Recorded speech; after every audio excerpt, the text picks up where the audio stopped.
नमस्कार, प्रादेशिक खबरों में आप सभी का स्वागत है। मैं हूं आपके साथ बिलाल मलिक और आप देख रहे हैं live express. CPS Bakhshi Singh का बयान आया है कि वहीं उन्होंने जनवरी से पहले सप्ताह में चुनाव कराने की मंशा जताई है। सीपीएस बख्शी सिंह का बयान आया है कि उन्होंने जनवरी के पहले सप्ताह में चुनाव कराने की मंशा जताई थी। वहीं बख्शी सिंह ने सुप्रीम कोर्ट के फैसले का स्वागत करते हुए कहा कि मुख्यमंत्री मनोहर लाल खट्टर की अच्छी सोच को कोर्ट ने मोहर लगाने से अच्छाई की जीत हुई है। साथ ही उनका कहना है कि डिफाल्टर और अपराधी किस्म के लोगों को कोर्ट ने सही रास्ता दिखाया है। अब पंचायती राज चुनाव का रास्ता साफ हो गया है, वहीं लिहाजा सरकार अविलंब चुनाव करवाएगी। उन्होंने कहा कि आज चुनाव आयोग से बात करके जनवरी से पहले सप्ताह चुनाव कराने की सरकार की मंशा है। सुप्रीम कोर्ट ने जो फैसला किया है हम सब उसको माननीय है और बहुत बढ़िया फैसला दिया है। अब इसी फैसले के इंतजार में सारे हरियाणा प्रदेश के हमारे लोग बैठे हुए थे, तो ये फैसला आने से अभी चुनाव आयोग से आज ही बात हो जाएगी। तो आज बात होने के बाद जल्दी डेट रखी जाएगी और हम इसी कोशिश करेंगे कि इसको जनवरी के पहले वीक में हम ये चुनाव कराने की प्रपोजल बना के हम सारे हरियाणा प्रदेश में हमारे जो पंचायतों के चुनाव लड़ने के लिए इच्छुक थे, ब्लॉक समिति का लड़ने के लिए और जिला परिषद के लिए जो तैयारी करके बैठे हैं, उनको पिछले कई दिनों के इंतजार उनकी जो है आज वो ठीक हो गई है। और माननीय हम तो अपने सुप्रीम कोर्ट का स्वागत करते हैं कि जिन्होंने हमारे बात को मानते हुए हमारे प्रदेश के मुख्यमंत्री मनोहर लाल जी के और हमारे माननीय ओम प्रकाश धनखड़ जी जो पंचायत के मंत्री हैं, उन सब की बातों को मानते हुए उन्होंने जो भी निर्णय लिया है वो हमारे लिए सबके लिए सर्वमान्य है। मुख्य संसदीय सचिव बख्शी सिंह ने किसानों को राहत राशि देने की घोषणा की है। वहीं बख्शी सिंह ने कहा कि क्षेत्र का चहुमुखी विकास करवाना और लोगों को बेहतर पारदर्शिता सुविधाएं उपलब्ध करवाना हमारी प्राथमिकता है। आज जो चेक बांटे गए हैं वो किस लिए बांटे गए और कितने समय?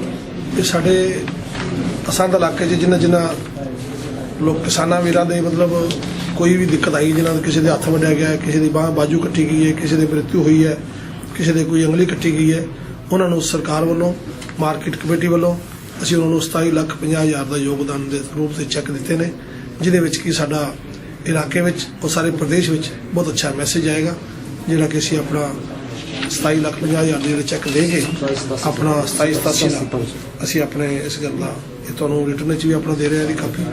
ਇਹ ਤੁਸੀਂ ਮੇਰੇ ਲਈ ਤੁਹਾਡੀ ਇਹ ਅਪੀਲ ਹੈ कि ਤੁਸੀਂ ਇਹ ਖਬਰ ਦੇ ਵਿੱਚ ਆਪਣੇ मीडिया। मेरठ के थाना टीपी नगर में एल्युमिनियम गलाने की फैक्ट्री में आज अचानक बॉयलर फटने से आग लग गई, जिसमें 3 लोग गंभीर रूप से घायल हो गए। फैक्ट्री में धमाका होते ही आसपास में हड़कंप मच गया और फैक्ट्री में काम कर रहे 3 कर्मचारी भी गंभीर रूप से घायल हो गए हैं। मेरठ के थाना टीपी नगर में एल्युमिनियम गलाने की फैक्ट्री में आज अचानक बॉयलर फट गया और जिसमें 3 लोग गंभीर रूप से घायल हो गए, जिन्हें पास ही के प्राइवेट नर्सिंग होम में भर्ती कराया गया है। बॉयलर के फटने का अभी तक सही कारण पता नहीं चल पाया है। आपको बता दें कि इससे पहले भी थाना ट्रांसपोर्ट नगर में कई बार बॉयलर फटने की घटनाएं हो चुकी हैं, लेकिन फिर भी अधिकारी इस तरह की फैक्ट्रियों आदि पर कोई जांच पड़ताल नहीं करते, जिसकी वजह से आए दिन ये हादसे देखने को मिलते हैं। फिलहाल घायलों का उपचार चल रहा है और फैक्ट्री मालिक या कोई भी कैमरे के सामने आने को तैयार नहीं है, लेकिन शहर के अधिकारियों को इन घटनाओं को गंभीरता से लेना चाहिए ताकि इस तरह की घटनाओं पर रोक लगाई जा सके। और वहीं कुरुक्षेत्र में एक नाबालिग युवक के साथ कुकर्म का मामला सामने आया है। पीड़ित के परिजनों का कहना है कि पुलिस ठोस कदम उठाकर कोई कार्रवाई करने को तैयार नहीं है। कुरुक्षेत्र में एक नाबालिग युवक के साथ कुकर्म का मामला सामने आया है। कुकर्म के मामले में पुलिस अधीक्षक से मिले युवक, लेकिन पुलिस ने 10 दिन बीत जाने पर भी कोई कार्रवाई नहीं की। वहीं बाद में पुलिस अधीक्षक ने जल्द ही कार्रवाई करने का आश्वासन दिया है। कुरुक्षेत्र में एक नाबालिग दलित युवक के साथ कई दिन पूर्व हुई कुकर्म की घटना के मामले में आरोपियों पर पुलिस द्वारा कार्रवाई न करने से खफा परिजनों ने जिला पुलिस अधीक्षक से फरियाद लगाने की सोची और बताया कि 30 नवंबर 2015 को गांव के 2 युवकों ने उनके नाबालिग पुत्र के साथ गन्ने के खेत में ले जाकर कुकर्म किया और इस बारे में जब उन्होंने गांव के सरपंच को जाकर इस घटना की सूचना दी तो युवकों ने युवक की माता के साथ मारपीट कर जान से मारने की धमकी दी। परिजनों ने बताया कि पिहोवा पुलिस उपाधीक्षक ने पास ही वे इस मामले में कोई भारी फरियाद लेकर गए, लेकिन उनकी कोई भी सुनवाई नहीं हुई। अब उन्होंने इस मामले में जिला पुलिस अधीक्षक के द्वारा फरियाद लगाई और उन्हें आस लगी है कि उनकी फरियाद सुनी जाएगी। की बात हो 30 तारीख की जी, आप कोई कार्रवाई नहीं करी जी, हम हार गए, बैठ गए, हम थक गए। क्या मामला था? यो बच्चे का था जी। बच्चे की कार्रवाई भी सारी कर ली। नहीं, क्या हुआ बच्चे के साथ, क्या मामला था? गलत काम कर रहा था जी। अच्छा, तो क्या कार्रवाई हुई इसमें अब तक? सारा कुछ डॉक्टरी भी कर ली जी, सारा कुछ कर लिया, अभी लगे बच्चे की हुआ तो नहीं, उन्होंने तो नहीं कार्रवाई करी कुछ। आज एसपी से मिले थे, क्या कहा? आज एसपी से हुआ पूर्वा होगा जी फिर कार्रवाई। तो पुलिस ने कार्रवाई क्यों नहीं की अभी तक? ये भी लग करी नहीं जी, मानू के पता। जिला पठानकोट और गुरदासपुर को शहीदों का शहर कहा जाता है। ज्यादातर इन शहरों के कई नौजवान देश की रक्षा करते शहीद हो गए। उनमें से एक नाम आता है शहीद मेजर राणा का, जो 1971 के भारत पाक युद्ध में शहीद हो गए थे। सिंह राणा जी की शहादत को नमन करने के लिए आज हम इस समागम में आए हैं। मैं सभी इस क्षेत्र के वासियों को बहुत बहुत बधाई देता हूं कि ऐसे शहीदों को याद करते हैं जिनके चलते ही हमारा देश सुरक्षित रहता है। राष्ट्र की एकता और अखंडता को सुरक्षित रखने में हमारे जो वीर शहीद हुए हैं उनका काफ़ी योगदान रहा है और मैं इस क्षेत्रवासियों को बधाई देता हूं। और विशेष करके जो मैडम संतोष राणा जी यहाँ हैं, जो मेजर राणा जी की धर्म पत्नी हैं, उन्होंने जिस तरीके से अपने परिवार को आगे बढ़ाया है वो भी बधाई के पात्र हैं कि एक वीर के शहादत के बाद उन्होंने बहुत ही अच्छे तरीके से अपने परिवार को और समाज में अपना नाम रोशन किया है। और उम्मीद करते हैं कि जिस तरीके से यह जो क्षेत्र है जिसे लोग पिछड़ा हुआ क्षेत्र कहते हैं, लेकिन मैं समझता हूँ कि यह पिछड़ा हुआ क्षेत्र नहीं है, क्योंकि यहाँ पर बहुत सारे हमारे शहीद हुए हैं और बहुत सारे ऐसे वीर हैं जो कि सेना में, बीएसएफ में और पुलिस में नौकरी कर रहे हैं, जो कि इस देश का नाम रोशन कर रहे हैं और इन वीरों के चलते ही हम सभी यहाँ सुरक्षित हैं। जय हिंद। बनाई है जो शहीद परिवार कल्याण परिषद है, ये बहुत ही एक अच्छी संस्था है और इन्होंने जिस तरीके से शहीदों के लिए काम किया है, उनके परिवार के कल्याण के लिए काम किया है, वो बहुत ही सराहनीय है। और हम सभी उनके इस सराहनीय कार्य में जितना हो सकता है हम सभी बढ़ चढ़कर हिस्सा लेंगे। गुड़गांव के पूर्व मंत्री कैप्टन अजय यादव का बयान आया है। उन्होंने कहा कि भूपेंद्र सिंह हुड्डा को सीएम मैंने बनवाया है। गुड़गांव के पूर्व मंत्री कैप्टन अजय यादव का बयान आया है। वहीं उनका कहना है कि भूपेंद्र सिंह हुड्डा को सीएम मैंने बनवाया है। वहीं हुड्डा ने भेदभाव की राजनीति की है। दरअसल बताया जा रहा है कि अजय यादव ने पूर्व सीएम समेत कई लोगों पर निकाली भड़ास। वहीं विधायक राम धर्मपाल के साथ साथ कैप्टन ने पूर्व मुख्यमंत्री भूपेंद्र सिंह हुड्डा को भी नहीं छोड़ा। कैप्टन ने पूर्व विधायक राव धर्मपाल और पूर्व मंत्री राव नरेंद्र को दक्षिण हरियाणा का जयचंद तक बता दिया। हरियाणा में पेट्रोल पंप और सीएलयू की पोल खोल रहे कैप्टन अजय यादव ने कई बड़े नामों की भी पोल खोल दी, जिसमें कैसे कैसे लोग कितनी ऊंचाई तक पहुंच गए हैं। पार्टी, मैं तो सोनिया गांधी मेरे नेता है, जो वो फैसला करेंगी हमें मंजूर है। यानी सीएम दक्षिण हरियाणा का होना चाहिए और गैर जाट होना चाहिए। नहीं, ये भी मैंने कहा, ये नहीं कहा, मैंने कहा जाट भी हो जाए, दक्षिण हरियाणा ये इस इलाके का बन जाए, कोई जाट अगर कोई शख्स में वो बन जाए। मैं तो आरक्षण के बारे में एक ही बात कही है कि आरक्षण के मामले में 27% को ना छेड़ के एक संवैधानिक संशोधन ले आए। उसमें केवल जाट क्यों, पंजाबी है, वैश्य है, आपके राजपूत हैं, उनको भी दे दो।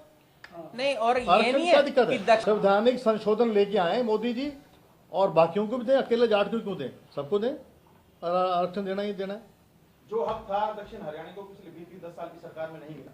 नहीं, देखो मैं नहीं कहता बिल्कुल नहीं मिला, काम कुछ हुए हैं, लेकिन नौकरियों के मामले में खास तौर पर बड़ा भेदभाव हुआ।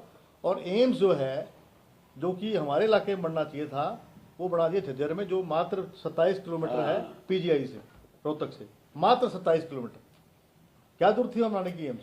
अगर यहाँ बनाते एम्स, हमारे आज को बीमार हो जाता है रेवाड़ी के अंदर, तो उसको या तो गुड़गांव आना पड़ता है, वो भी मेडी सिटी के अंदर, या फिर एम्स में जाए, जयपुर में जाए बेचारे। कोई मेडिकल कॉलेज नहीं हमारे यहाँ खोला। देखिए, कोई जरूरी नहीं है कि मैं ही बनूं, यहाँ से धर्मपाल को बनाते मैं तो उनको ही मार लूंगा, लेकिन हिम्मत तो करें। पिछलग्गू अगर लगा रहेगा तो कौन बनाएगा उसको? अगर पिछलग्गू बना रहेगा, मैं पिछलग्गू नहीं हूँ, ये कह रहा हूं मैं। के बारे में भी आप शब्द कहें, आज विद साहब ने कह दिया कि डीएनए में खराबी है। अरे उस महिला के बारे में जिसने बांग्लादेश का जन्म दिया, जिसने किया, 1 लाख सैनिकों को जिसने बंदी बनाया, सिक्किम को जोड़ा, बैंक को नेशनलाइज किया, आतंकवादी गतिविधियों से मारी गई, उसका डीएनए तो खराब है। और जिसको अटल बिहारी वाजपेयी ने ये कहा कि नहीं, दुर्गा का रूप है, दुर्गा का रूप कहा था वाजपेयी जी ने। अभी जिंदा है वाजपेयी जी, तो डीएनए में खराबी तो आरएसएस के डीएनए में खराबी है, जो विज साहब के डीएनए में खराबी नहीं है, इंदिरा जी और नेहरू परिवार में नहीं है। राजीव जी ने कंप्यूटर लेके आए इस देश के अंदर। 1991 में गाबा साहब भी मेरे साथ मंत्री थे और उस वक्त भी शमशेर सिंह सुरजेवाला जी के साथ मैं था, निर्मल सिंह था, छत्रपाल, तेजेंद्र पाल मान, और हम सब ने मिलकर जो है भजन लाल जी को मुख्यमंत्री बनाया। और 5 साल तक हमने उनके नीचे काम किया और मुझे महसूस हुआ कि सारी पावर जो है सेंट्रलाइज हो एक व्यक्ति रखता है। और नतीजा ये हुआ कि 10 साल के बाद दोबारा हमें 2005 में जाकर मौका मिला सत्ता में आने का। और मैंने महसूस ये किया कि कुछ चेंज करना चाहिए। और हमने जो है हुड्डा साहब का, मैं सीएलपी लीडर था और भजन लाल जी हमारे प्रदेश अध्यक्ष थे। मुझे उन्होंने बहुत समझाने की कोशिश की। भजन लाल जी ने मुझे बुलाया, कहने लगा कैप्टन साहब आप बहुत यंग हो, आप क्या कर रहे हो, आप क्यों किसका साथ दे रहे हो हुड्डा का। मैंने कहा जी मैंने तो चेंज चाहता हूँ, मैं आपको मैंने बहुत देख लिया। कहने लगे ऐसा कर 55 सीट पे नाम मैं दे देता हूँ, 35 पे तू कर, दोनों मिलके जो सोनिया गांधी को नाम दे आते हैं। मैंने उनको मना कर दिया, मैं इस प्रकार की कोई बात नहीं करूँगा, कोई समझौते की बात नहीं करूँगा, मेरिट पे हम चलेंगे। उसके बाद जो है कुलदीप बिश्नोई से मेरी मीटिंग हुई। आज वो यहीं जीवित है, भजन लाल जी दुनिया में नहीं है, लेकिन कुलदीप बिश्नोई तो जीवित है। उनकी मेरी मीटिंग हुई। उनको मैंने यही कहा मेरिट के आधार पे मैं करूँगा, ना कोई झुकने की बात है, जो स्टैंड ले लिया उससे ले लिया ज़िंदगी में। और मैंने कहा इस बार हम चाहेंगे कि अगर आपके भी अच्छे आदमी होंगे उनको भी लेंगे। जैसे गाबा साहब थे, उनके साथ है भजन लाल के साथ, मैंने इनका जो है दब के हमने इनका जो है वहाँ पर कहा कि गाबा साहब को टिकट मिलनी चाहिए। जय सिंह राणा था, उसके लिए कहा मैंने टिकट मिलनी चाहिए। फूलचंद मुलाना था, उसके लिए कहा हमें टिकट मिलनी चाहिए। और हुड्डा साहब के जितने जैसे डांगी है, काद्यान है, इन लोग सबकी मैंने मदद करी। रघबीर काद्यान है और भी अनेकों नाम हैं। चलो देखिए 2005 का चुनाव हुआ, हमें 67 सीट आई। और जो है मदद करने वाले कौन थे हुड्डा साहब के? शैलजा थी, राव इंद्रजीत थे, चौधरी सुरेंद्र सिंह थे, मैं था। मुख्य तौर पे हम 4-5 लोगों ने इनका साथ दिया। भजन लाल जी ने अलग अपना गुट बना के बैठ गए थे, वो नहीं आए और इनको लीडर डिक्लेयर कर दिया। इनने ओथ ली और उसी दिन शाम को गाबा साहब भी वहां मौजूद थे, मेरे घर आए। 11 एमएलए आए, इसमें सुमिता सिंह भी थी, गाबा साहब भी थे, लक्ष्मण दास अरोड़ा जी थे, फूलचंद मुलाना जी थे और ये अपने फूलचंद मुलाना, जय सिंह राणा, भूपेंद्र, ये जिनको मैंने टिकट दी थी यहाँ से, और ये चोकर, भरत सिंह चोकर, जिसको मैंने टिकट दी थी, वो एमएलए बना वहाँ से। और ये सब आए और 11 आदमी मैंने कहा कि ये मेरे घर पे आ रहे हैं और इनको आप अपने साथ लगाओ, आप मुख्यमंत्री बन गए हो, कोई दिक्कत नहीं थी। हमने उनकी वर्किंग देखी, वही भजन लाल वाला काम, वही सारी पावर सेंट्रलाइज करना, अपनी मर्जी से जो कार्य करना। HSSC के अंदर HPSC में हमारे इलाके का आदमी नहीं लिया। और फिलहाल प्रादेशिक खबरों में सिर्फ इतना ही। बाकी तमाम खबरों को जानने के लिए आप देखते रहिए लाइव एक्सप्रेस। नमस्कार।